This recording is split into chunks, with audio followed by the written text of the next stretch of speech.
Tá, boa tarde, pessoal. Meu nome é Caio e hoje é a primeira aula, né, da guilda de Web Dev. Essa aula a gente só vai passar alguns avisos, né, eu não vou passar nenhum conteúdo. Então aqui eu separei, né, aqui no meu Notion, alguns avisos, né, para vocês, alguns disclaimers, como é que vocês podem abordar esse curso, né, para conseguir, né, aprender o máximo possível. Então, antes de eu começar a passar alguns avisos mais tipo cronograma e tudo mais, eu queria falar um pouco de como é que está o cenário de desenvolvimento web. Para quem não sabe, o cenário de desenvolvimento web, né, seria basicamente a ideia de você fazer aplicações para web. Então, como por exemplo, a gente está usando aqui o Notion. Notion é uma plataforma web. Claro, tem o Notion que você consegue instalar no seu computador, tem o Notion para mobile e tudo mais, porém, esse Notion aqui que eu estou usando agora mesmo é uma aplicação web, né? Então, esse seria o desenvolvimento web. Como é que está o cenário do desenvolvimento web? E aí a gente precisa fazer umas seguintes distinções. Quando a gente fala em desenvolvimento web, existem dois tipos de programadores, o front-end e o back-end, né? O front-end é quem faz a parte visual do site. Então, tudo que a gente está vendo aqui nesse exato momento é a parte visual do site. E quem fez isso foi o front-end. Porém, existe uma outra parte que o usuário não vê, certo? Porém, ela existe, que é chamado back-end, que contém toda a lógica que está acontecendo por trás ali do site. Então, por exemplo, se eu entrar aqui no YouTube, ele vai exibir, né, alguns vídeos, e esses vídeos ele vai pegar do banco de dados, certo? E essa lógica dele entender, eu estou aqui logado, o usuário que está logado é o Caio Bruno, certo? Esse usuário ele gosta desse tipo de conteúdo. Sendo assim, a gente vai exibir esse vídeo. Essa parte seria o back-end, certo? Então, o front-end é tudo que a gente está vendo visualmente. Back-end seria a lógica por trás de, por exemplo, o usuário está logado, então vamos pegar tais vídeos específicos e exibir eles aqui na página, certo? Então, esse é o back-end. Inclusive, eu falei aqui meu nome, né? Eu não me introduzi direito. Meu nome é Caio Bruno, também sou do curso de sistemas, estou no sétimo período, certo? Já dei algumas monitorias aí, o pessoal, alguma galera aí já me conhece, né? E é isso. Eu atualmente estou fazendo estágio e é justamente na área de desenvolvimento web, só que é back-end, e é isso.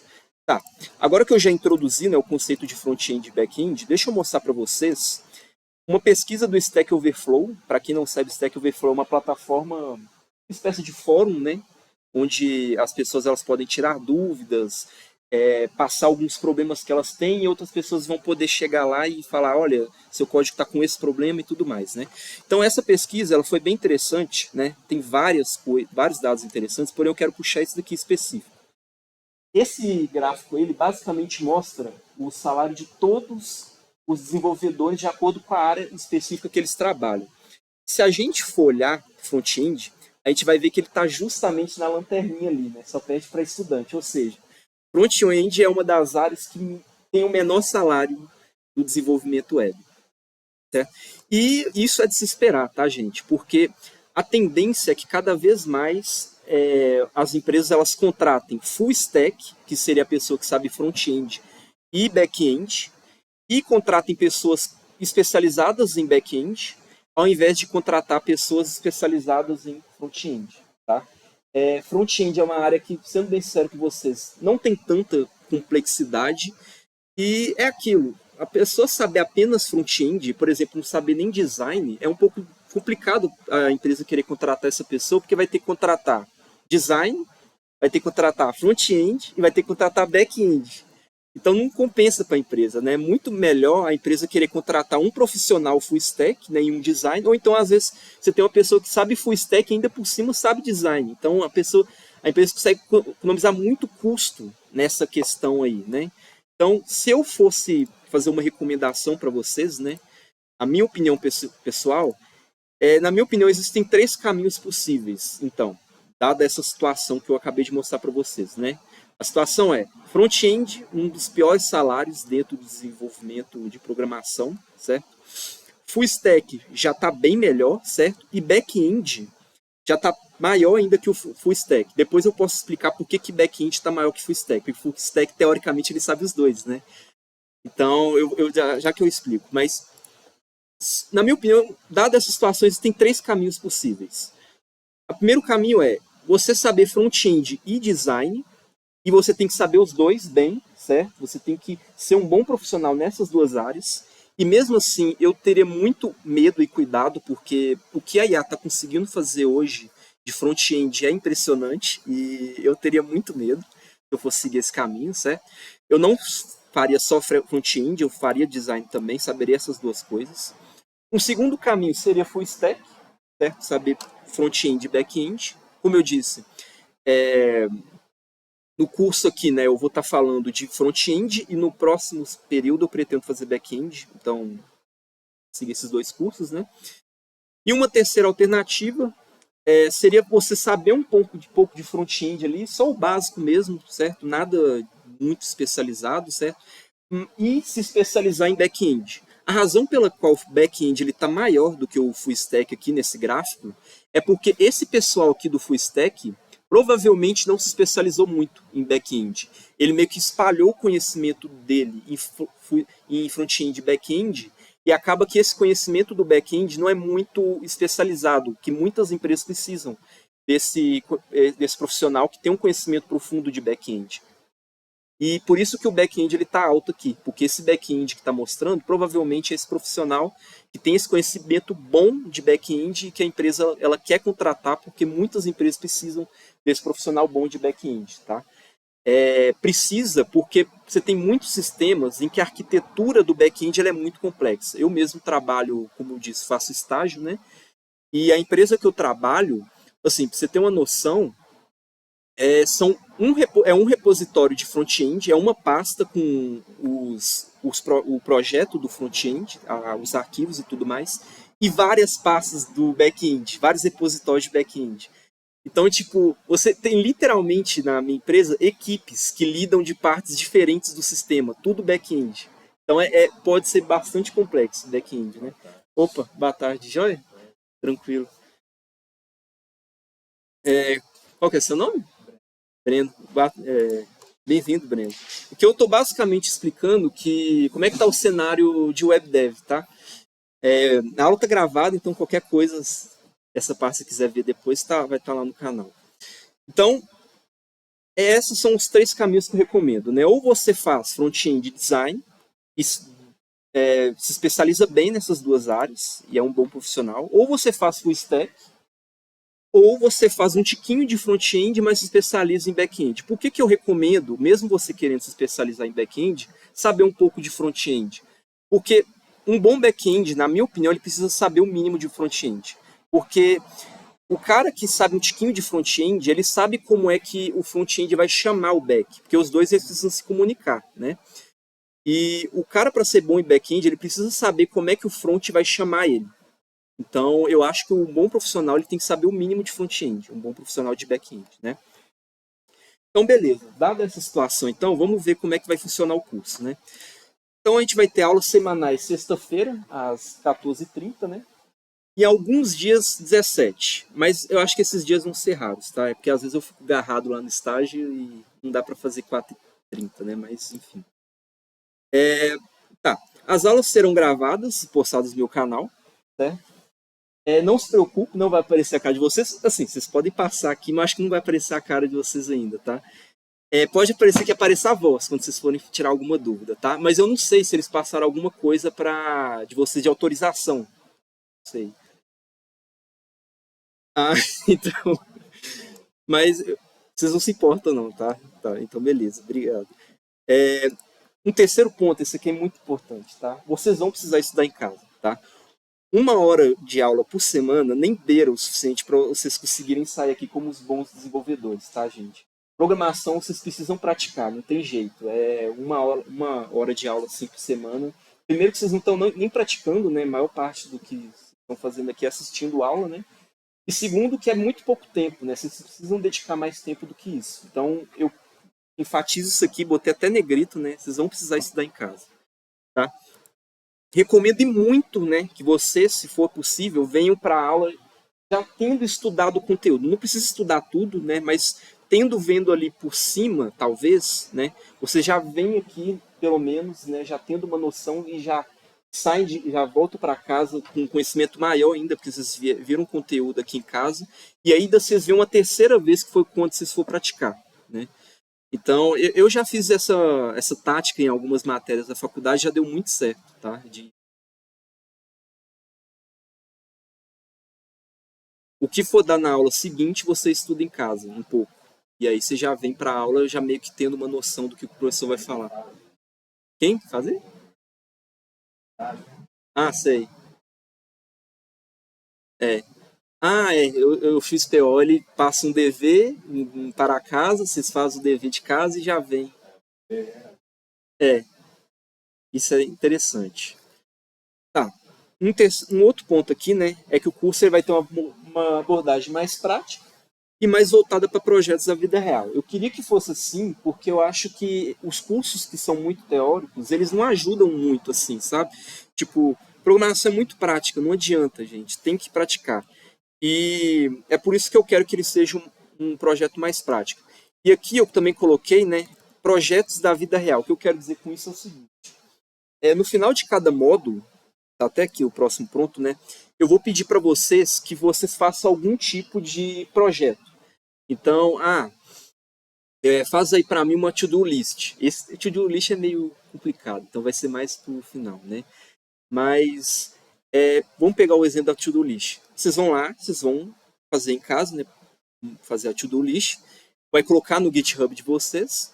E a razão para a qual eu estou pedindo para vocês fazerem isso é porque projeto, eu acho que é uma das melhores formas de você aprender, assim, sabe? Eu acho que não só desenvolvimento web, mas isso aqui aplica para muita coisa. Tipo, é programação a baixo nível, é robótica. Eu acho que projetos é, assim, uma das formas melhores mesmo de aprender, né? E aí, né, no final também de cada aula eu vou passar um dever de casa, né? Assim, não é obrigado a fazer, né? Mas recomendado, né? E assim, vocês não precisam fazer também o dever que eu passar, certo? Se vocês estiverem praticando, já tá ótimo, tá? Porque às vezes também o meu dever não pode ser. Vocês às vezes acham que o meu dever não foi o suficiente, né, para aprender aquele conteúdo. Se quiser praticar mais, assim, tranquilo, tá? Ok, no final do curso, aqui é porque é o seguinte: eu estava planejando fazer esse curso front-end e back-end, tá? Só que não vai dar porque é muito pouco tempo. A gente vai ter mais ou menos uns 3 meses. Eu estava planejando estender esse curso para as férias também. Só que não vai dar por questões burocráticas. Eu vou fazer o seguinte: nesse período a gente vai aprender front-end, no próximo a gente vai aprender back. No final do próximo, eu vou pedir para vocês fazerem um projeto. E esse projeto ele vai ser um projeto maior e mais complexo.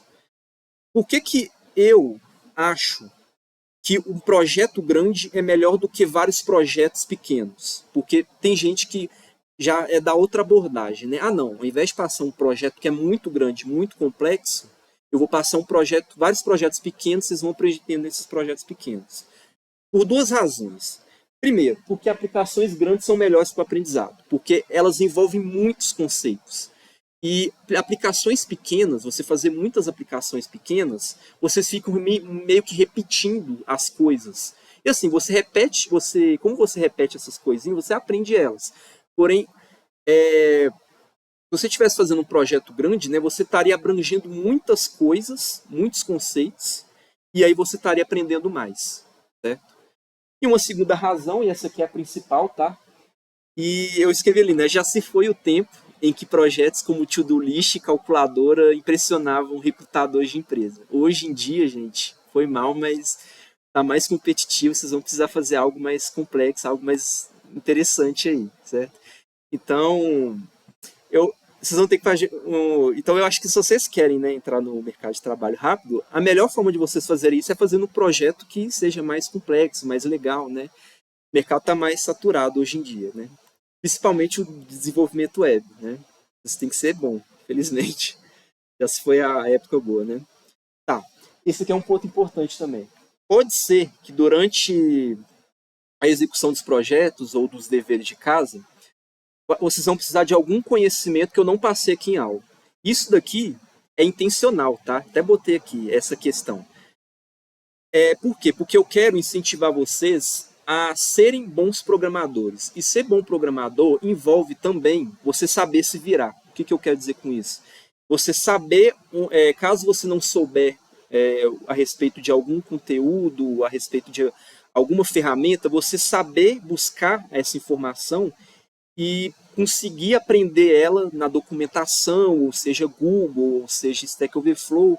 Eu quero que vocês aprendam essa habilidade. Na minha opinião, uma das habilidades mais importantes de programador, certo? É você saber se virar. Lá no meu estágio, a gente precisa muito dessa habilidade, eu estou precisando bastante, né? E acredito que vocês também vão precisar bastante lá na vida de vocês.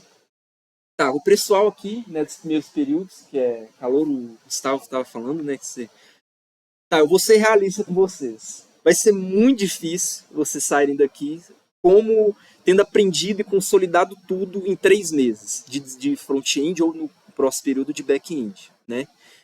Principalmente se vocês não tiverem passado por esses cursos, matérias aqui da faculdade, né? A EDS 1, 2 e 3, o Gustavo você está fazendo, né? A EDS. Banco de dados, isso daqui é para o próximo curso de back-end, tá? Banco de dados não vai usar no front-end. E PO, também PO para back-end. PO você não usa muito em front-end, embora seja possível, né? Vai ser muito difícil vocês saírem desses 2 cursos aqui, muito bons, né, tendo aprendido tudo sem ter passado por esses fundamentos e esses conhecimentos. Sendo assim, vocês provavelmente vão ter que estudar e se esforçar mais do que o resto da galera, né? Porém, eu tenho 2 motivos do porquê vocês não devem desanimar. O primeiro motivo é o seguinte: eu já admiro muito o fato de vocês estarem começando cedo. O que eu mais queria era ter começado esses cursos assim de aprender programação, desenvolvimento web já cedo, já nos primeiros períodos. Eu queria muito ter feito isso, é um dos meus maiores arrependimentos, mas enfim. Se vocês conseguirem ultrapassarem esses obstáculos de, assim, dificuldade de enfiar tudo isso na cabeça em pouco tempo e se esforçarem, se tornarem bons web devs, nossa, vocês vão adiantar muito a vida de vocês, né? E uma segunda razão, né, vocês vão ter disposição de... vocês vão ter ajuda, né, junto com vocês. Então eu recomendo muito que vocês se juntem, né, conversem entre vocês, entrem lá no Discord, façam call, pratiquem esse tal aqui do pair programming, né? O que seria esse pair programming? Inclusive lá no meu estágio fazem bastante, tá? Eu gostei bastante da ideia, foi lá que eu conheci, inclusive. É basicamente a ideia de você ter 2 pessoas numa videochamada, uma compartilhando a tela e a outra assistindo. Então é bem simples, né? Mas é muito bom, principalmente quando você faz alguém que já tem mais conhecimento que você, né? No caso, cola nessa pessoa e pratica o pair programming, porque enquanto a pessoa vai codando ali, você vai entendendo a linha de raciocínio dela, né? O que ela está fazendo, ela vai explicando também. Eu recomendo muito que vocês pratiquem isso, né? Em alguns deveres de casa, ou às vezes projeto. Nos projetos vocês podem se juntar para fazer, não tem problema nenhum. Eu incentivo isso, inclusive. Né? E também vocês estão incentivados a tirar dúvida comigo. A questão é que minha agenda é um pouco apertada, então provavelmente só vai dar nos fins de semana, tá? Tá, uma outra questão aqui, essa questão também é muito importante, que é a questão de como estudar. E aí, essa questão eu já deixei como primeiro ponto ali, prática, prática e mais prática. Aqui essas aulas teóricas, tá, gente, é mais uma questão de apoio mesmo. De novo, vai ser um curso mais prático, mais voltado a projetos e tudo mais. Então, eu preciso que vocês fiquem em casa estudando, fazendo esses projetos, escrevendo código. Vai ser difícil, vocês vão chegar lá na div, não vão conseguir centralizar ela, vocês vão, enfim, ter muita dificuldade, vão quebrar muita cabeça, mas é assim mesmo que vocês vão aprender, tá? Eu lembro comigo, nossa, tinha uns projetos que era difícil pra caramba, mas você tem que continuar quebrando a cabeça com aquilo ali que vocês vão aprender, uma hora vai entrar. CSS mesmo, nossa, CSS tem que precisar de muito tempo para consolidar assim mesmo, as coisas entrar na sua cabeça. Para eu entender como é que o Flexbox funcionava, nossa, eu precisei de muito tempo, vários projetos, né? E quando você chega num beco sem saída, né, que é que nem eu estava falando aqui dessa situação, que você está quebrando a cabeça lá, tentando centralizar a div ou tentando fazer uma chamada para uma API e você não consegue de jeito nenhum. Aí eu recomendo vocês fazerem essas seguintes coisas aqui, nessa exata ordem aqui. Então a primeira coisa que vocês vão fazer vai ser olhar a documentação. Então você está tendo dificuldade com o método fetch, né? Que é um método que chama uma API. Vocês veem aqui, ó, olha aqui, ó. Tem a própria documentação aqui do MDN, eu vou passar esse conteúdo depois, né? Aqui, ele está falando tudo do fetch. Então Se vocês tivessem uma dificuldade em chamar a API, pô, vocês poderiam olhar aqui, né? Aqui seria um ótimo lugar para você olhar. Então, documentação oficial. Ah, eu estou tendo dificuldade com React. Pô, vocês podem vir aqui, né? React Docs. Aí aqui vai ter a documentação do React, vai ter toda a informação que vocês vão precisar basicamente do React. Então eu recomendo muito vocês usarem documentação, certo? Assim, é aquele negócio. Eu sei que tem gente que tem mais dificuldade de aprender lendo, tem mais dificuldade lendo documentação, mas eu recomendo muito porque é uma forma que, assim, economiza muito tempo da sua vida você ler a documentação do que ficar vendo vídeo. Às vezes é impressionante, tipo, muita coisa que eu aprendi do Next.js, que é um framework, eu aprendi lendo a documentação. E era impressionante porque em um dia o que eu lia de documentação era o equivalente a 10 horas de curso. Então, documentação economiza muito tempo da sua vida e eu diria que um programador que sabe ler documentação, ele é diferenciado. As empresas, elas gostam do programador que sabe ler documentação, certo?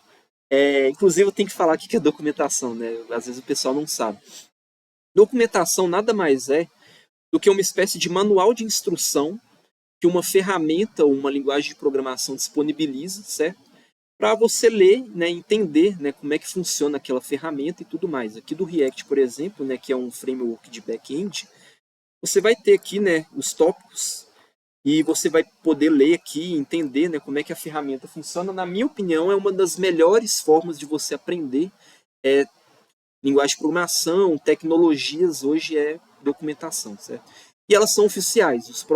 A própria galera que escreveu a ferramenta ou a linguagem de programação é os caras que estão fazendo essa documentação, certo? Embora você tenha o caso, por exemplo, do MDN, né?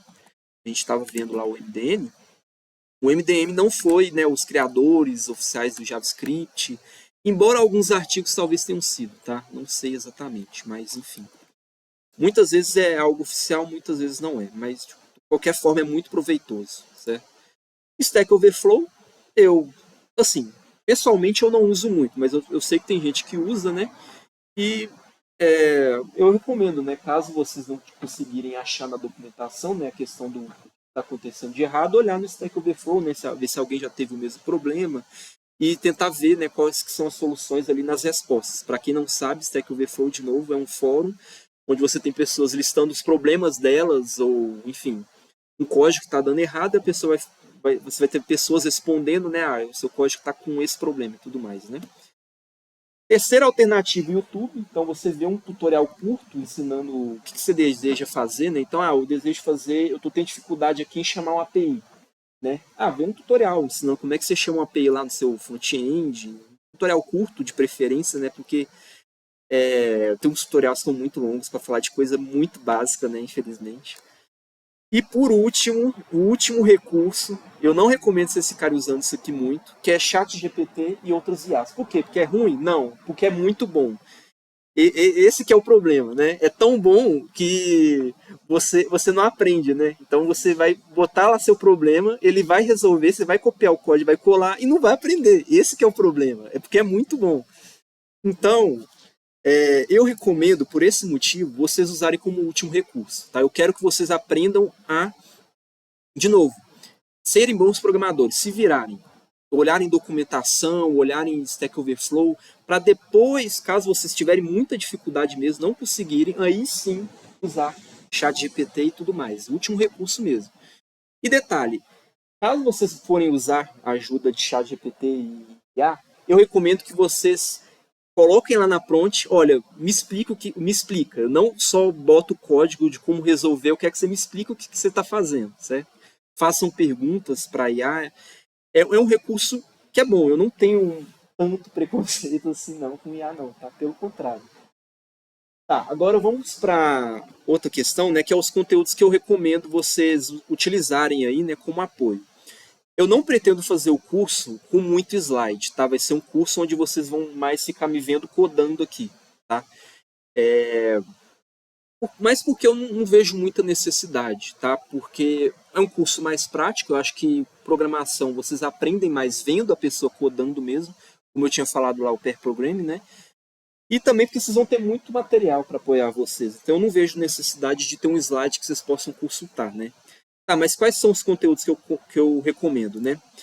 Eu aprendi muita coisa do minha carreira, né? Minha jornada de desenvolvimento web aqui no Odin Project.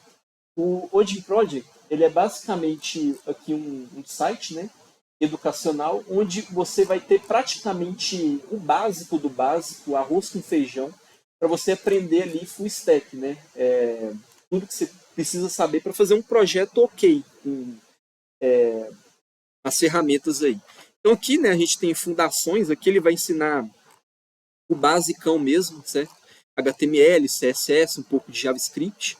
E aí aqui você, depois de ter aprendido esse básico aí, né, você vai poder escolher duas, digamos assim, caminhos, né? Que seria você se tornar um full stack JavaScript ou se tornar um full stack Ruby on Rails. O que isso aqui significa, né? O front-end, ele não tem muita diferença, digamos assim, de um profissional para o outro. O que eu quero dizer com isso é o seguinte: todo mundo usa basicamente as mesmas ferramentas. Todo mundo vai usar HTML, CSS e JavaScript. A questão que vai ser diferente é o framework que você está usando. Então, vai ter uns que vão usar React, tem uns que vão usar Angular. Aqui a gente vai ver o React, tá no curso, tá? Tem uns que vão usar Vue.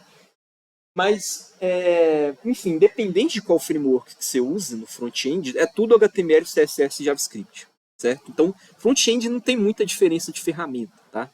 Agora, quando o assunto é back-end, aí as coisas já começam a mudar um pouco. Porque o back-end você pode escrever nas linguagens que vocês nem imaginam que tinha como escrever back-end. Tem como você escrever back-end em C++, tem como você escrever back-end em Python, em Java, em JavaScript, aqui o Ruby on Rails, em Go. Tem muitas linguagens e muitos frameworks que você pode usar para escrever o back-end. Tá? Então aqui ele vai fazer essa ramificação aqui para o que você quiser, né? Então você pode escolher ali o caminho back-end com JavaScript ou o caminho back-end com Ruby on Rails. Aqui no curso, né, no próximo período, né, que vai ser o curso de back-end, eu vou fazer back-end com JavaScript, com Node.js, tá? Porém, vocês ficam livres aí para estudar, né, o desenvolvimento back-end de qualquer linguagem que vocês quiserem, tá? Inclusive, eu vou tentar fazer o curso do período que vem ser um curso onde eu vou ensinar fundamentos e menos sintaxe, porque com os fundamentos de back-end, vocês conseguem escrever em praticamente qualquer linguagem, porque os fundamentos são os mesmos, certo? Eu estou tentando fazer também com que esse curso seja um curso mais de fundamentos, porque aprendendo os fundamentos, assim, pode mudar as tecnologias, pode mudar as ferramentas, porque vão mudar, tá? Ninguém garante que o pessoal vai continuar usando Node daqui 20 anos, certo? Só que quando mudar, vocês vão estar preparados, porque vocês já têm os fundamentos. E mesmo que a linguagem mude ou a ferramenta mude, gente, a gente vai continuar fazendo requisição HTTP, são fundamentos, tá? Por muito tempo, nos próximos 50, 100 anos, sei lá. Então, os fundamentos, eles não mudam, tá? Inclusive, eu aprendi, né, back-end usando JavaScript, Node.js, certo? E hoje, lá no meu estágio, eu não uso JavaScript para desenvolver o back-end, eu uso C# com o ASP.NET, né? Então, assim, tranquilo, vocês aprenderem qualquer linguagem que vocês quiserem, tá? Não faz muita diferença. O que pode influenciar na decisão é o que vocês acharem que está mais demandado, né, no mercado. Node.js está bastante no hype, eu não vou mentir não, certo? Porém, existem outras linguagens e frameworks aí que o pessoal gosta bastante de usar. Tem o Spring Boot com Java, tem esse ASP.NET com C#, tem o Python com Django ou Flask, que vocês podem usar também, certo? Mas todos usam os mesmos fundamentos, tá? Deixa eu só mostrar aqui como é que funcionaria. Então aqui ele vai ensinar um pouco ainda no front-end, né? HTML, CSS intermediário. Aqui ele vai aprofundar um pouco em JavaScript, HTML, CSS avançado, React, banco de dados e Node.js. Né? E enquanto que aqui ele vai basicamente ser quase a mesma coisa, né? A diferença é que ao invés de Node.js ele vai ensinar ali o Ruby on Rails, né? Mas ok. Então esse é o primeiro conteúdo que eu recomendo, o Odin Project. O Odin Project ele é menos, digamos assim, ele é mais uma espécie de curso bastante linear mesmo. Então ele tem uma ordem, uma sequência de coisas que você vai aprender e nunca vai chegar num ponto onde você vai clicar numa aula e lá vai estar falando de coisa que você não viu nas outras. Na documentação pode acontecer às vezes isso, tá? Às vezes você pode abrir uma página da documentação, lá está explicando coisas que você não viu ainda. Então é um pouco difícil. Essa é uma das dificuldades que as pessoas têm com documentação, tá? Mas tá, documentação. Recomendo bastante a MDN. A MDN, como vocês podem já ver aqui, ela documenta CSS, HTML e JavaScript. Então tem tudo que vocês imaginarem dessas três ferramentas aqui no MDN, certo? Então, muito do conteúdo que eu for usar de apoio para as aulas, eu vou usar aqui do MDN, tá? É uma documentação muito boa mesmo. Uma documentação que a Mozilla fez, certo? A empresa do Firefox, né? E por último, né, aqui para o curso de front-end, a documentação do React. Honestamente, eu não acho que a documentação do React é lá muito boa, porque React, eu acho que React, você precisa muito ver, você precisa ver o que está acontecendo, você precisa, como posso dizer, eu gosto bastante de cursos, o React é uma exceção nesse caso, né? De vídeo mesmo. No caso aqui, eu acho que as aulas vão ajudar bastante. Eu não consigo, pelo menos tive muita dificuldade em aprender React com a documentação, tá? Mas vai estar aqui também, caso vocês precisarem, tá? E, assim, é aquilo, né? Às vezes você tem um vídeo lá que demora um montão de tempo para explicar um negócio básico do React, né? A documentação explica mais rápido. Esses são os conteúdos que eu recomendo, né? E aqui dos avisos foi isso. Alguma dúvida? Vocês aí? De como abordar o curso, de alguma dúvida de essa questão de front-end, de back-end, né? Eu esqueci seu nome, Breno? Não, você tinha falado. Aqui no começo, Breno, eu estava explicando basicamente, assim, um pouco do cenário, né, de desenvolvimento web. O Stack Overflow tinha feito uma pesquisa ano passado, tá para você, onde eles basicamente mostraram, né, os salários dos desenvolvedores, dos programadores, de acordo com a área que eles trabalham, né? E se a gente for pegar aqui front-end, olha só, tá lá na lanterninha, só perde para estudante, né? Mas aí também é possível perder para estudante. E aí quando a gente pega full stack e back-end, as coisas já melhoram bastante, tá? Então, full stack já está aqui e back-end já está aqui. Design? O design aqui, tá vendo? O design já está aqui, né? Por isso, então, sabendo desse cenário de web dev, né, que tá cada vez mais, a gente está cada vez mais migrando para um cenário onde você tem profissionais full stack e back-end menos front-end, e os que têm estão ganhando pouco salário, né? Sabendo dessa situação, esses são os três caminhos que eu recomendei para você. De design, full stack, ou um pouco de front-end, mas especializar também em back-end e 100% no back-end. Né? Pior que não, o front-end sempre foi lá na lanterninha, mas pelo menos era possível você achar um emprego. Hoje, não só é difícil achar um emprego, né? Mas quando você acha, não é um salário tão bom não, tá? Mas enfim. E diria que é isso de aviso. Eu tava planejando que esse aviso fosse mais longo, mas faltam 50 minutos ainda. Vocês querem que eu comece com o conteúdo? Eu falei que era só aviso, o pessoal que faltou meio que se ferrou, né? Eu tô gravando. Então é o seguinte. Para a gente começar então, né? Eu recomendo que vocês instalem lá no computador de vocês uma IDE, né? A gente vai estar usando aqui o VS Code, né? Para no decorrer do curso, né?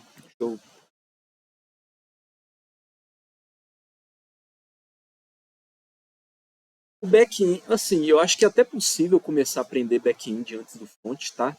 Mas eu diria que é difícil porque você não consegue visualizar o que, que aquilo está fazendo. Tipo, você não consegue entender para que serve aquilo. Tipo, tá, eu criei um método aqui que vai armazenar no banco de dados tal coisa, o que vai atualizar no banco de dados tal coisa. Tá, mas para que isso aqui vai usar isso aqui, sabe? Quanto que no front-end você consegue, você não precisa ter o conhecimento do back-end para aprender ele bem, certo? Então, foi por isso. Normalmente o pessoal estrutura assim, né? Aprende front-end para depois aprender back-end. Assim. Mas é possível, os dois são, digamos assim, não relacionados o suficiente para você prender eles separados. Mas ainda assim, eu diria que eles são relacionados o suficiente para você ter uma estrutura nisso. Sim, sim. Então aqui eu criei, né, uma pasta para a primeira aula, né? Eu provavelmente vou colocar isso aqui no GitHub, tá? Vocês vão poder ter acesso aos arquivos, o que, que a gente está fazendo nas aulas, tá? Mas, enfim. Então aqui eu vou fazer o seguinte, a gente está aqui no VS Code, né? Criei uma pasta para a primeira aula. Vou colocar aqui nessa pasta um arquivo, vou criar ele, chamado index.html. Então a gente vai começar aprendendo HTML, certo? Então, como eu estava falando, o front-end ele tem três partes principais, digamos assim, né? Que seria o HTML, o CSS e o JavaScript. O HTML ele seria basicamente onde você vai definir, né, o esqueleto ou a estrutura da sua página web, né? O CSS seria a parte onde você colocaria estilização, né?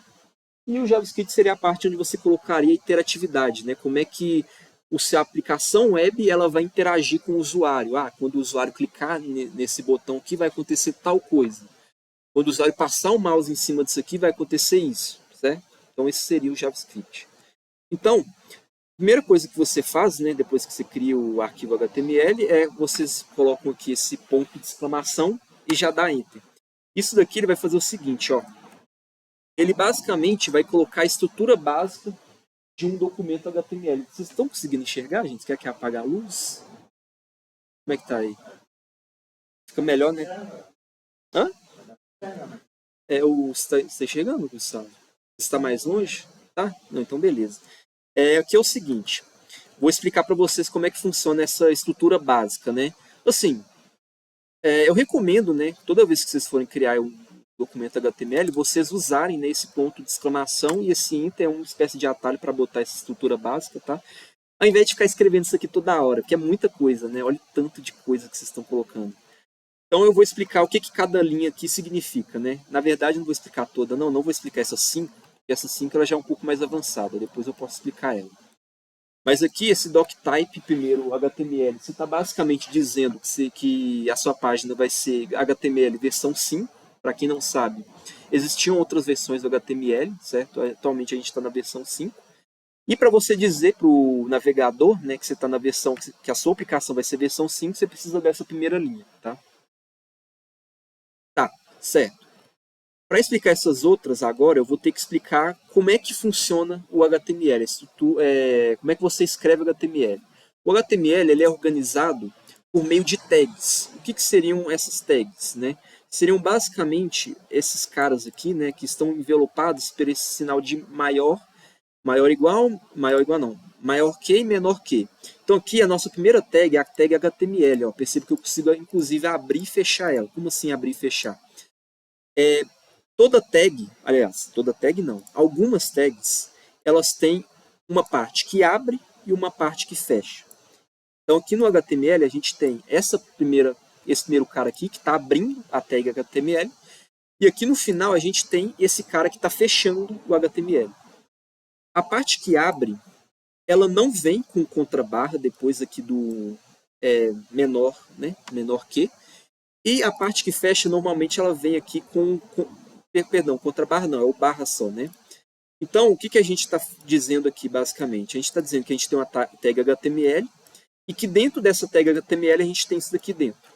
Certo? A maioria das coisas que a gente for escrever aqui no documento HTML vai funcionar dessa forma, basicamente. Certo?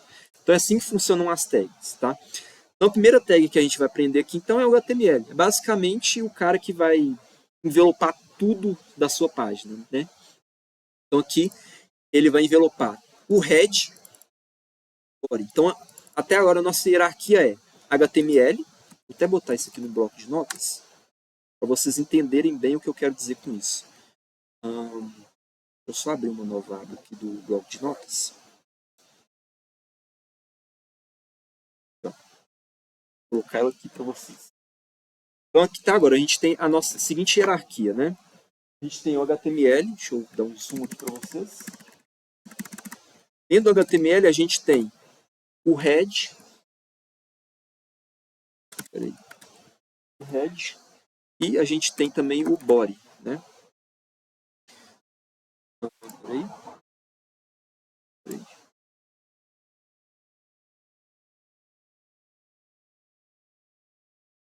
Tá. Então, a gente tem uma tag, que é a tag pai de todas, que é o HTML, e dentro dele a gente tem o head e o body. Agora eu vou explicar essas tags para vocês, né? Então, voltando aqui no VS Code, a gente tem então aqui o head e o body. O head é onde vocês vão colocar os metadados da sua página. O que são os metadados? São as informações da sua aplicação web. Então aqui a gente já tem algumas informações. A primeira informação é essa daqui, ó. Essa informação está basicamente dizendo que o encode da sua página vai ser o TF8. Isso aqui é necessário porque às vezes vai ter um caractere especial, tipo C cedilha, A com acento. Isso, teclado brasileiro, e aí para ele reconhecer isso, vocês precisam definir o encode como sendo o TF8, tá? Ah, outra curiosidade aqui, que ele botou o lang em inglês, né? Possivelmente pode ser que quando vocês coloquem lá o exclamação Enter, né? Ele coloca aqui PTBR, tá? Isso aqui está dizendo a linguagem da sua página, tá? Inclusive, deixa eu abrir ela aqui, por enquanto ela tá vazia, tá? Mas eu vou abrir ela aqui para vocês, deixa eu só mostrar ela aqui. Então aqui eu abri onde ela tá, beleza? Lá no meu computador, clico com 2 botões direitos, ela vai abrir aqui no meu navegador. Como vocês podem ver, tá vazio, não tem conteúdo nenhum, tá? E aqui não apareceu, mas deixa eu ver, tá como PTBR? Não, tá como inglês. Eu acho que quando eu botar algum arquivo, algum conteúdo de texto vai aparecer, mas deixa eu colocar um conteúdo de texto, já que eu explico isso aqui, tá? Peraí. Aqui um conteúdo de texto. Vou atualizar, vou ter que carregar a página, tá? E aí, ó, apareceu lá, ó. Quer traduzir a página? Porque, teoricamente, está em inglês. Isso aqui acontece mesmo se eu colocar coisa em português, tá? Então, tipo, olá mundo. Se eu colocar conteúdo em português e atualizar a página... Peraí. Opa, calma que eu não salvei. Eu salvei. Aí, ó. Ele ainda fala para o navegador sugere para eu traduzir, né?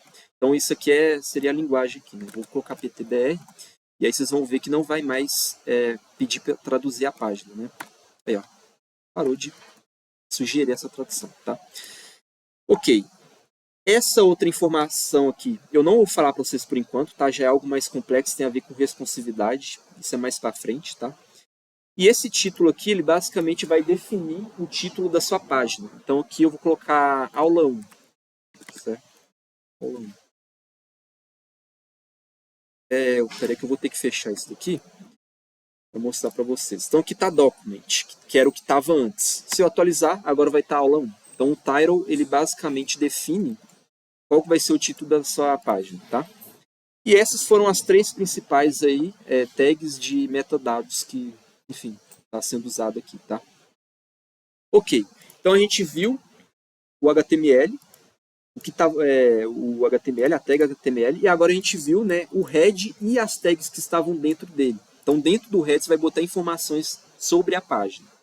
Ok, agora vamos ver o body. O body é onde vocês vão colocar o conteúdo da sua página, da sua aplicação.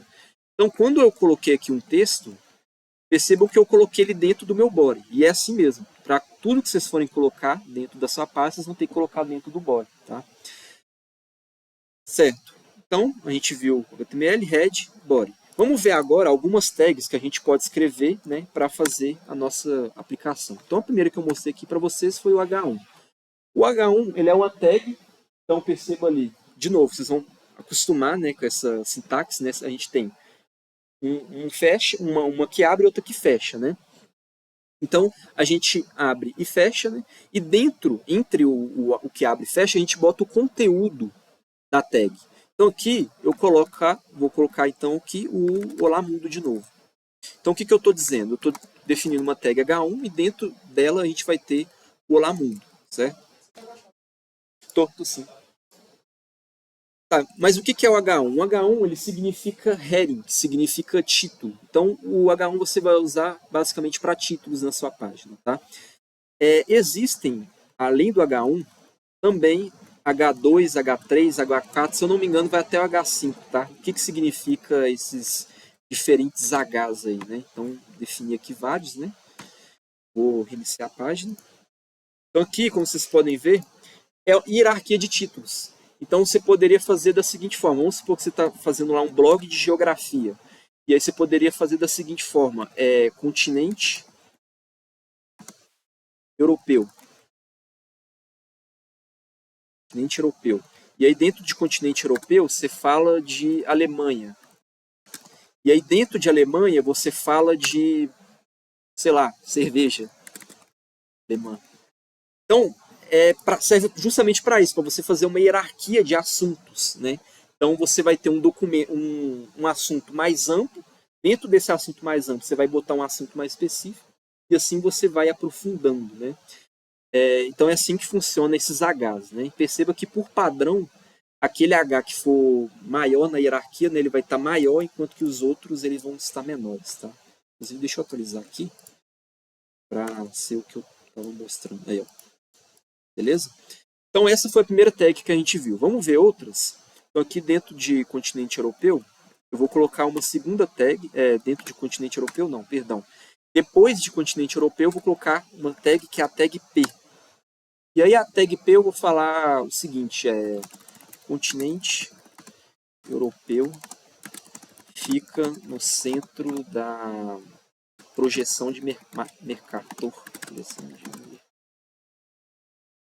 Então, se eu dar atualizar a página, o que é o P? O P significa parágrafo. Então você está definindo, né, um parágrafo da sua página web, certo? O P, certo? E o H, você pode usar ele para outras coisas, tá, gente? Isso aqui eu estou mostrando como se fosse um blog, mas, por exemplo, se eu entrar aqui nessa página aqui do Stack Overflow, você poderia usar um H, sei lá, para falar disso aqui, por exemplo, desse work que está aqui em cima. Você poderia usar o H para falar, às vezes, né, você tem lá uma página que tem aqui essa parte aqui de cima, com a logo aqui da empresa aqui em cima. Você poderia usar o H1 para falar, para fazer esse cara que está aqui em cima. Não tem problema nenhum, tá? Porém, é mais comum que vocês usem ele para colocar título na sua página, né? Inclusive, deixa eu mostrar uma coisa para vocês. Se a gente apertar aqui no... Peraí. Instante. Se a gente apertar... Ué, aqui não está indo no F12. Deixa eu ir manualmente. Então, abriu o DevTools. Né? Vocês vão usar muito o DevTools aqui, tá? Oh, meu Deus, calma. Cadê Ctrl Shift? Não? Ah, não. Então eu vou aqui inspecionar. Hã? Ctrl J? Eu não lembro. Não, Ctrl J é os downloads. No meu teclado estava funcionando F12. Aparentemente não está funcionando mais, mas enfim. Ah, não, pera. Não, agora foi. Tá, o que eu queria mostrar para vocês é o seguinte. Aqui dentro do DevTools, aqui é uma ferramenta que vocês vão usar bastante, tá? Ela é uma ferramenta que ela basicamente vai falar um pouco, né, sobre... Vocês vão usar, né, para obter informações sobre a página. Então, o que eu posso fazer, por exemplo, aqui nessa página, é clicar nesse íconezinho aqui, ó. E aí, depois que eu clico nesse íconezinho, eu posso passar o mouse nas coisas aqui da página, que ele vai me dizer o que é aquilo que eu estou passando o mouse. E aí, se eu passar o mouse nesse título aí, ó, vocês vão ver lá, é um H2. Tá vendo? Então, ó, vocês já estão vendo como é que essas tags elas são usadas em páginas da vida real, tá? Interessante isso, né? Mais para frente a gente vai ver o DevTools, né? Mas uma coisa interessante do DevTools também é que se você for aqui em Elements, vocês conseguem ver, né, como é que tá a estrutura básica aqui da página, né? Interessante isso também. Mas isso aqui a gente não vai usar tanto por agora não, tá? Mas já é bom vocês irem se acostumando, tá? Ok, passei o H1, H2, H3, se não me engano vai até o H5 e passei o P. Vamos para outras tags agora. Então, aqui, tinha deixado aqui alguns tags prontos para vocês. Vamos ver então agora a tag. Tag deixa eu só apagar isso aqui tudo.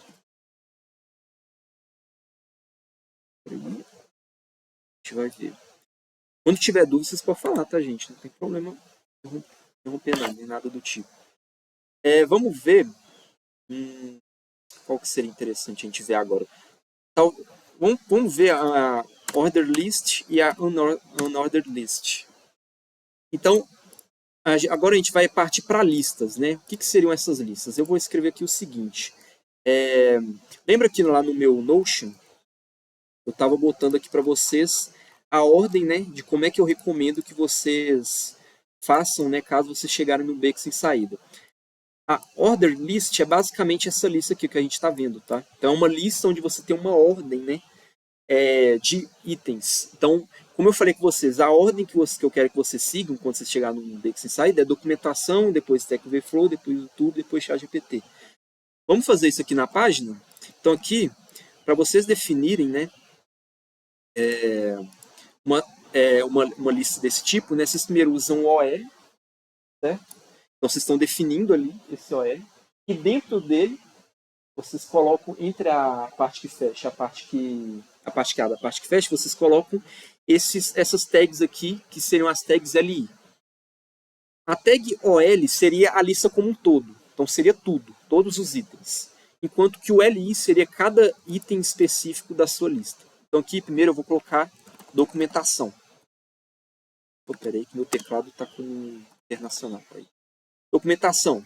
Então esse é o primeiro item da lista. O segundo item seria Stack Overflow.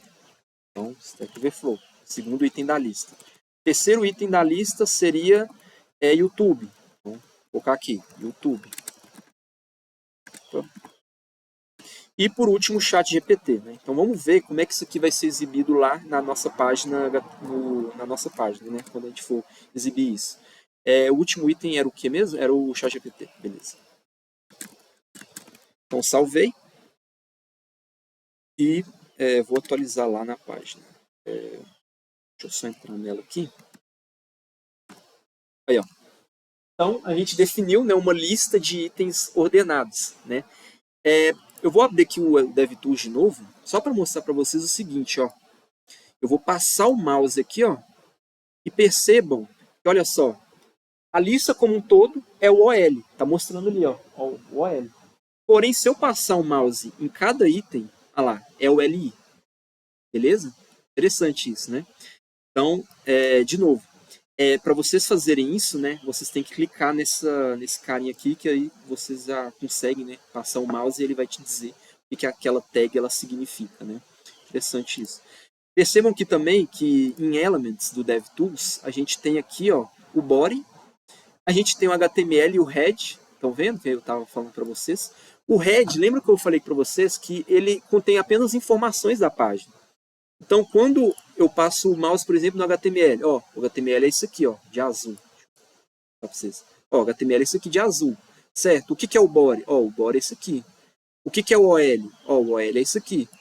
O que é esse LI? É esse. Quando eu passo o mouse no head, ele não mostra nada. Por quê?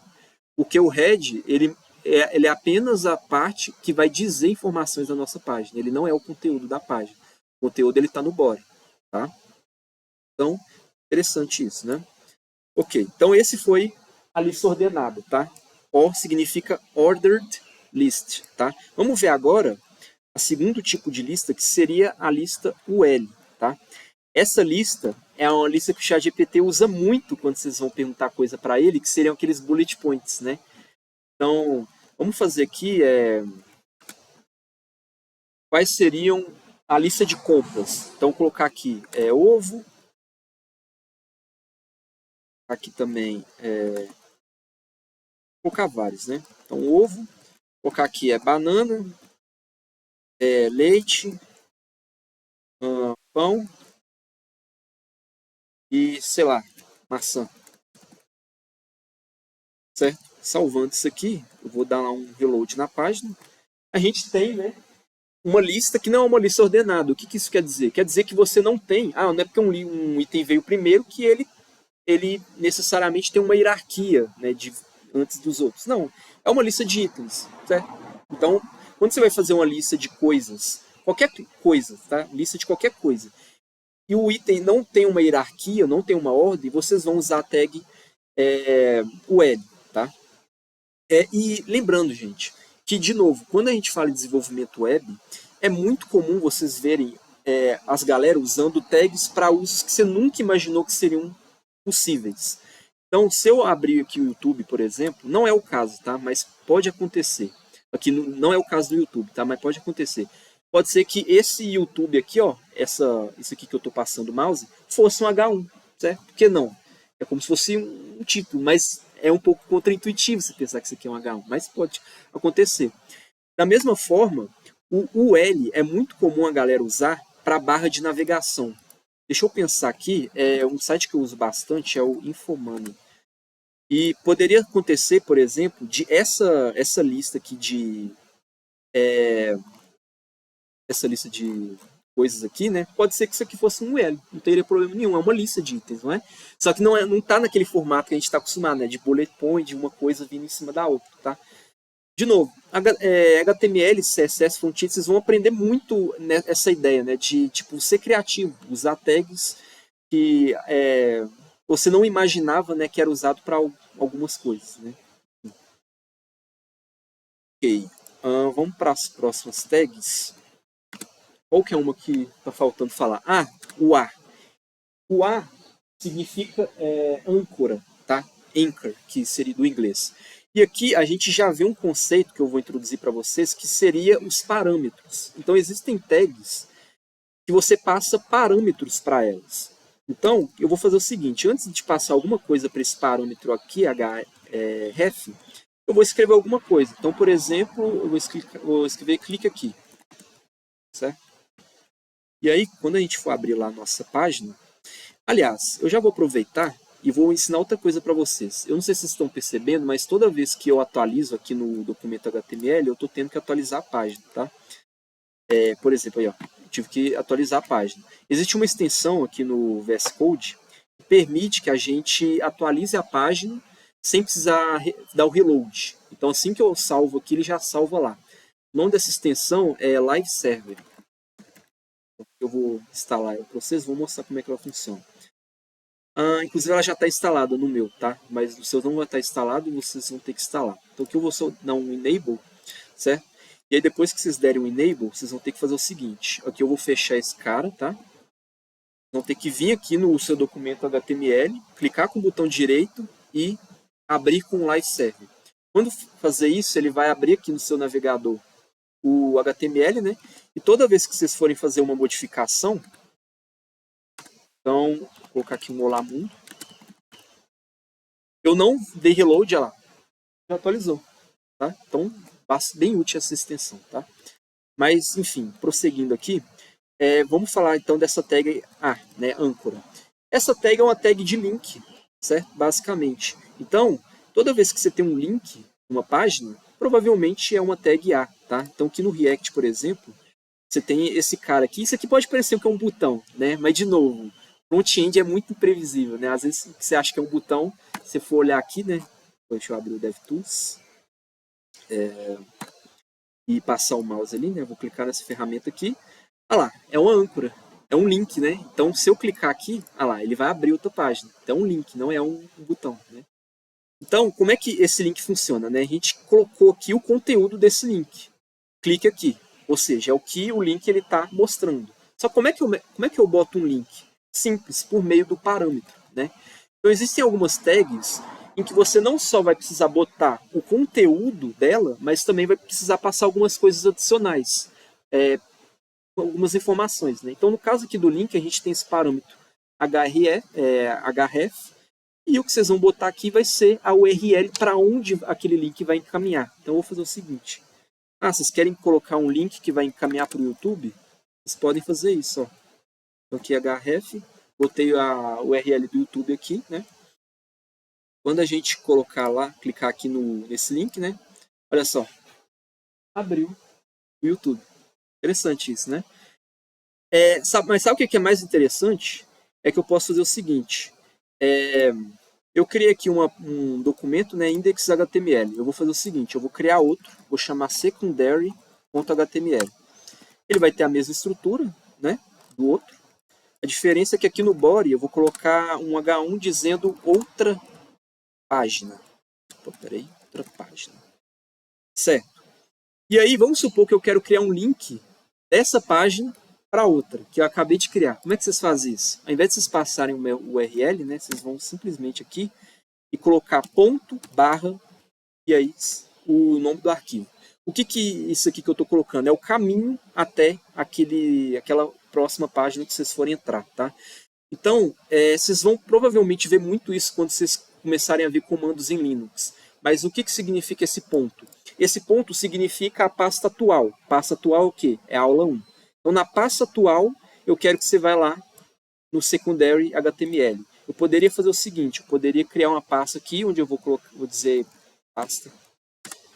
Vou jogar esse secondary aqui para a pasta, certo? Ao fazer isso, não vai mais funcionar o link, tá? Porque ele não mais está no secundário, não está mais na pasta atual, tá? Eu vou precisar fazer isso aqui, ó. Colocar ponto, pasta atual. Dentro da pasta atual, eu quero que você entre na pasta. Dentro da pasta, vai lá no secondary HTML. Beleza? Então, ponto, ele está dizendo pasta atual. Ok, pasta atual. Dentro da pasta atual, eu quero que você vai na pasta. Depois da pasta, secondary HTML. Tá? É muito comum também que o pessoal faça isso daqui, ó. Eu vou fazer o seguinte. Eu criei uma pasta aqui, né? WebDev. E aqui eu vou armazenar várias pastas com as aulas. Mas eu vou fazer o seguinte. Eu vou pegar o secondary aqui e vou jogar ele aqui no WebDev. Então, o que está acontecendo aqui? Ele está na pasta anterior à aula 1. Então, como é que eu faço para falar da pasta anterior? Você coloca 2 pontos. Então, eu coloco 2 pontos, barra, e lá. O VS Code até me sugeriu aqui, né? Secondary HTML. Então, é assim que funciona esse negócio de colocar caminhos, tá? Quando você bota ponto, você está falando da página atual, né? E quando você bota 2 pontos, você está falando da página anterior, tá? Lembrando que você pode colocar isso infinito, digamos assim, né? Então, na pasta atual, eu quero que você vai na pasta atual, ou seja, a pasta atual da atual. Entendeu? A pasta anterior da pasta anterior, aliás. Ah lá, ele foi na pasta anterior, certo?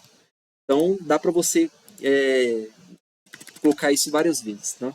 Tá, mas deixa eu mostrar aqui, né, que eu estou enrolando o secondary HTML, né? Ele está na pasta anterior, então eu vou colocar ele aqui, ó. Então, dentro da pasta anterior, vai lá no secondary HTML. Beleza. Eu vou clicar aqui, ó. Opa, deu errado. Aí. Deixa eu ver se ele está na pasta anterior.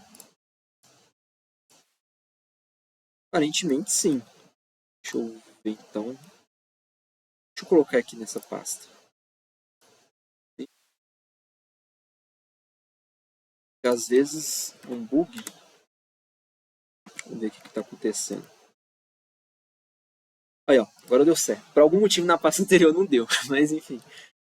Aí, ó. Ali abriu a outra página lá, tá? Às vezes era questão do live server, eu não sei o que aconteceu aqui não, tá? Mas enfim, para você para você clicar no link e referenciar outra pasta do seu próprio projeto, você faz dessa forma, você simplesmente bota o caminho no seu computador, né? Para falar de pastas que já estão na web, você bota o URL, tá? Ok, falamos da âncora. Qual outra tag que eu poderia mostrar para vocês? Deixa eu pensar. Ah, tem a image. Image, você basicamente colocaria imagens. E aqui a gente tem dois parâmetros. A gente tem o primeiro, o source, e a gente tem o out. O source seria o caminho até a imagem. E, de novo, existem dois tipos de imagem. As que estão no seu computador e as que estão na internet. Então, nesse source, você pode colocar imagens na internet. Então, eu vou colocar aqui desenvolvimento web, vou aqui imagens no Google. Vou copiar alguma imagem, o endereço, né? Copiar o endereço da imagem. E vou colocar aqui nesse source. Quando eu fizer isso, nossa, o tamanho desse URL. Mas enfim. Eu acho que essa URL está errada, mas vou pegar outro. Copiar o endereço da imagem. Está em formato comum, não. Vou colocar. Nossa Deus, que enorme. Não, então vou fazer o seguinte. Deixa eu apagar isso aqui tudo de uma vez. e já botar outra imagem. E aqui eu boto essa outra imagem que eu achei no Google. Ok. Então agora, se eu for abrir lá a página, né? Aliás, não a secundária, essa daqui, era para ele ter atualizado. Aparentemente não atualizou. Calma aí, então. Aí. O Live está meio bugado hoje, mas enfim. Colocou a página, a imagem lá. Né? Então dá para você colocar imagens da internet. Né? Só botar o URL. Da mesma forma, vocês podem botar a imagem do seu computador. Então aqui eu vou salvar essa imagem, vou colocar lá na pasta. Então aqui eu vou na aula 1, ó. Eu vou colocar aqui, pode ser esse nome aí mesmo. Então, aqui em Source, eu vou apagar esse que estava aqui. E vou colocar o caminho da imagem que eu baixei. Então aqui, unnamed, JPEG. Abrindo aqui a nossa aula lá. Tá aqui, né? A questão é que agora ele está bem maior, porque eu baixei ela, né? Quando eu tinha copiado, eu copiei com esse tamanho aqui, né? Mas, enfim, é uma outra forma de vocês colocarem imagem. Esse out aqui, para que ele serve? Ele é um parâmetro que ele, basicamente, você vai colocar um texto. E aí, caso ele não conseguir renderizar a imagem, o que pode acontecer, às vezes, não sei se você percebeu, mas às vezes você abre uma página na internet e ele não consegue carregar a imagem, aí fica um textozinho. Esse textozinho é o out, tá? Então, eu vou escrever aqui, normalmente o que a galera coloca aqui era a descrição da imagem. Então, eu vou colocar aqui desenvolvimento web, certo? Ele não vai mostrar, porque ele vai conseguir carregar a imagem, tá? Mas eu vou colocar aqui um caminho que não existe de propósito, só para ele não conseguir renderizar. Tá? Então eu vou colocar isso daqui. Isso aqui não existe. Se eu dar um Ctrl S, olha lá. Então, o Alt você vai colocar o texto que vai descrever a imagem, para caso ela não conseguir ser renderizada lá quando a pessoa for conseguir abrir. Tá? Beleza, esse foi o image. Vamos começar agora, que a gente viu esse tanto de tag HTML, né? Ver um pouco de CSS. Como é que a gente estiliza essas coisas então, né? Agora que a gente viu, né, essas tags, por exemplo, o título, Olá Mundo, como é que a gente estiliza esses tags, né? Então aqui, com o Olá Mundo, né, vamos supor que eu queira, sei lá, trocar a fonte, ou trocar a cor, ou aumentar o tamanho, diminuir o tamanho, colocar negrito, ou tirar o negrito, colocar itálico, colocar um sublinhado, como é que isso funciona, né? E aí que entra, né, o CSS na equação, né?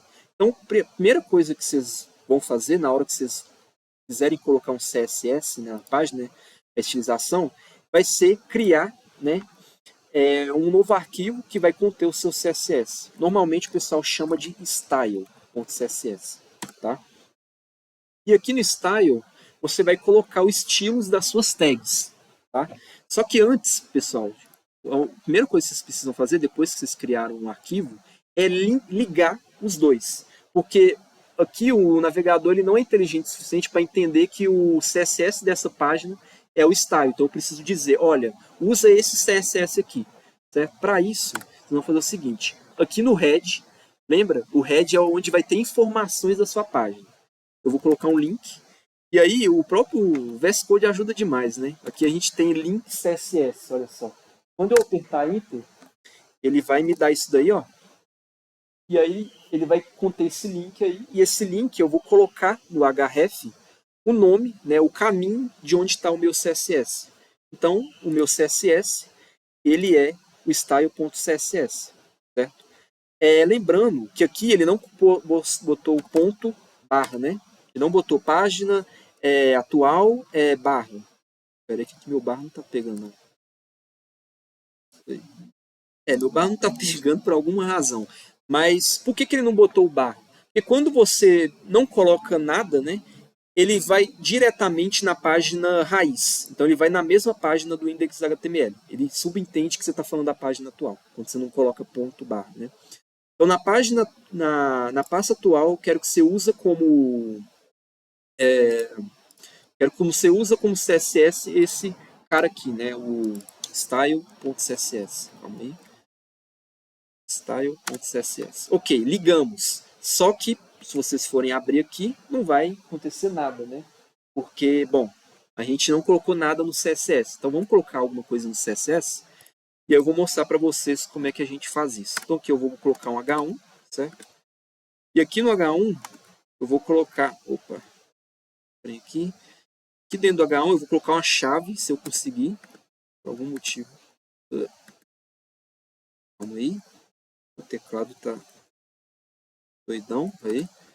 Aqui H1. E aqui no H1, eu quero mudar a cor do título, né? Então o que eu faço? Eu coloco aqui um color e pego uma cor. Vou pegar aqui Rebecca Blue, que é Rebecca Purple, que é uma cor não feia, né? Porque aqui tem algumas cores padrão, tá, gente? Porém, a maioria delas é feia pra caramba, tá? Não vou mentir, não. Esse azul aqui, por exemplo, ele é horroroso. Vou botar ele aqui pra vocês verem. Olha só, tem horroroso esse azul. Então eu vou botar esse Rebecca Purple, que é um único que é ok, digamos assim, vai. Então é assim que vocês fazem no seu CSS. Vocês coloquem a tag, abrem chaves e dentro dessa chave você bota algumas propriedades de estilização. Então color é a primeira, digamos assim, que vocês aprenderam, né? Ele basicamente define, né, qual que vai ser a cor daquele conteúdo, né? Não confundir o color com background color. Tem o color e tem um outro que chama background color. Se eu colocar o background color vou colocar yellow, vai. Ele vai colocar o fundo como sendo amarelo, tá? E não o que está escrito, tá? Então, isso é importante distinguir, porque quando a gente fala do H1, a gente está falando... Deixa eu mostrar aqui no DevTools para vocês. Fala do H1, a gente não está falando só do texto. A gente está falando disso daqui tudo aqui, ó. Tá vendo? Essa barra toda verde. Isso aqui tudo é o meu H1. Então, quando eu coloquei o fundo amarelo, ele colocou o fundo amarelo nisso aqui tudo. Beleza? Então, existe essa diferença entre conteúdo, o que está dentro, e o fundo, certo?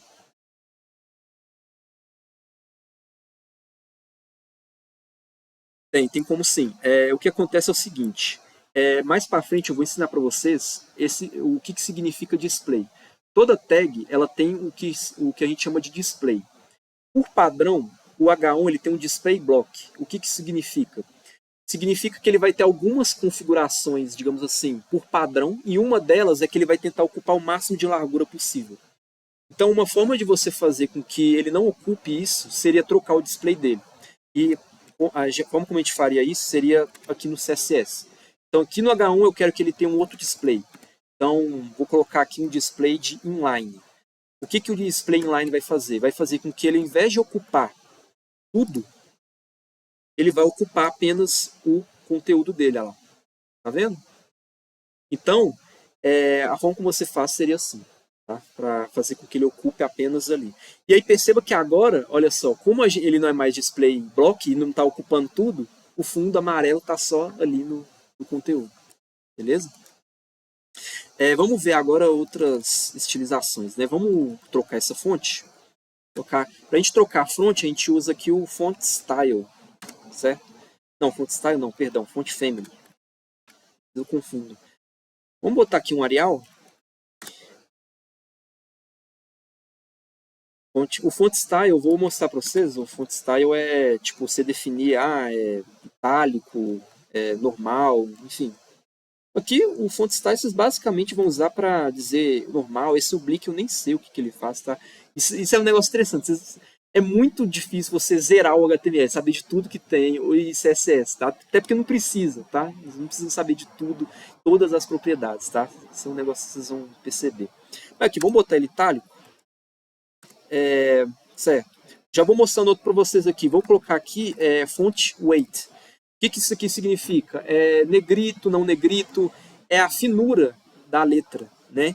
Então aqui eu posso colocar bold. Quando eu colocar bold não vai fazer diferença. Por quê? Porque o H1 ele já é negrito por padrão, certo? Então se eu colocar bold aqui não vai fazer diferença, tá? A única diferença que vai fazer vai ser esse itálico aqui. Aí ele vai ficar itálico, ó. E aqui eu tinha tirado o fundo amarelo, né? Então agora não está com fundo amarelo. E outra coisa também é que ele está com Arial, tá? Percebam. Ok. Aqui no Font Family, percebam que eu coloquei Arial, Helvética e Sans Serif. O que isso significa? Então, vai acontecer, provavelmente, né, alguma vez de você colocar uma fonte para a sua página e aquela fonte, sei lá, o navegador da pessoa não suporta aquela fonte, ou às vezes a pessoa não tem aquela fonte no computador. Então, o que a gente faz no Font Family? A gente coloca várias fontes. O que essas várias fontes são? São fontes de backup. Então, olha, eu quero que seja Arial, mas caso não der Arial, pô, seja Helvética. Aí, caso não for Helvética, seja sans serif. Sans serif não é um tipo de fonte específica. Sans serif, você está dizendo o seguinte, eu quero que essa fonte não tenha serifa. O que significa serifa? É isso daqui, ó. Vou tirar esse cara aqui, ó.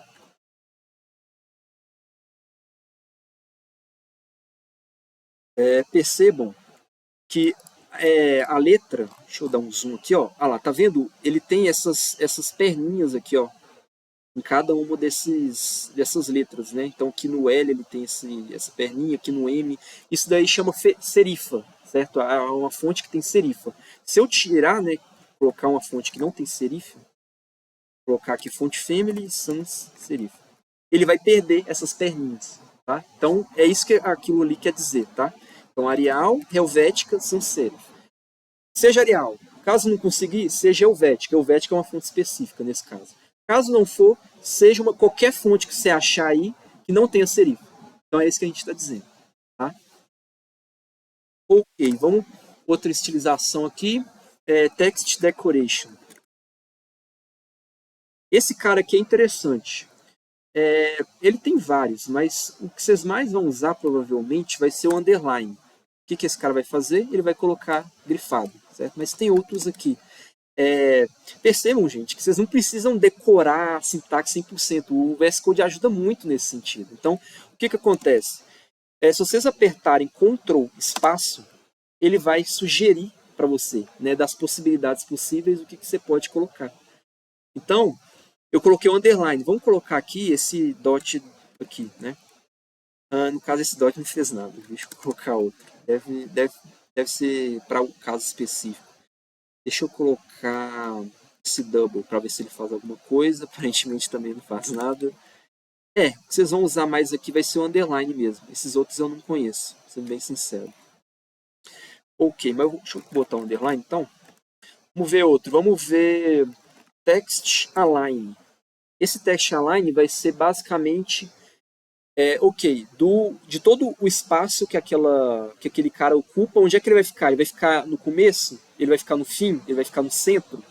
Então aqui a gente tem centro, end, justificado. Lembra que lá quando vocês vão escrever no docs tem justificar? Então, isso aqui é para caso for uma tag com mais texto, né? Depois vou usar esse justify aqui com vocês. Mas vamos colocar no centro esse cara. Aí, ó. Aqui não tá dando para ver porque eu dei um zoomzaço, né? Mas deixa eu tirar o zoom aí, ó. Tá no centro. Vamos colocar agora lá no final, né? End. Vai lá pro final. Enfim, tem vários aí. Vou colocar no centro. Certo? Beleza. Qualquer outro que eu queria... vou mostrar para vocês o justificar. Só que para mostrar para vocês eu vou ter que colocar muito conteúdo aqui num parágrafo, né? Aqui eu vou colocar um parágrafo. E aqui no parágrafo eu vou colocar muito texto. No VS Code tem uma forma de você colocar muito texto sem precisar ficar escrevendo, que é o seguinte, se você escrever em Lorem aqui e dar um Enter, ele vai colocar muito texto para você. Então agora eu dou um Ctrl S. É um texto aleatório, tá? E olha lá, olha o texto aí. Certo? E aqui não está dando para ver direito, mas não está justificado, tá? O justificado ele teria que estar alinhado assim certinho. Então vamos justificar esse texto aqui. Vou fazer o seguinte, eu vou colocar o P e vou... Peraí que meu teclado trocou de novo. E vou colocar aqui text align, justify. Justificar o texto. E agora lá, ele está justificado, ou seja, está alinhadinho certinho ali as linhas, né, do nosso parágrafo. Tá? Tá ocupando a linha toda. O P, né, a tag P, é uma outra tag com display block. Tá? Se a gente for olhar aqui, o P, olha lá, display block. Então ele vai tentar ocupar o máximo possível, mesmo se não tiver texto suficiente para ocupar a página toda. Aqui ele está ocupando a página toda, né, muito texto. Mas se eu fizesse isso aqui, ó, cortar esse tanto de texto, botar um textinho bem pequeno, ele vai ocupar a página toda. Eu vou colocar só Loren. Então aqui um F12, DevTools, né? E vou passar o mouse aqui no parágrafo, olha lá. Ele está ocupando a página toda, porque o display dele é block. Mais para frente a gente vai ver, né? Os displays, quais que são os displays que o pessoal mais usa, como trocar o display, né? A gente vai ver o Flexbox, o Grid, enfim, tem vários tipos de display, né? A gente vai ver mais uma aula mais para frente. Mas, pessoal, é isso. Acabou. Agora deu 6 horas, né? Vocês devem ter aula, né? Vixe. E é isso. Vocês têm alguma dúvida?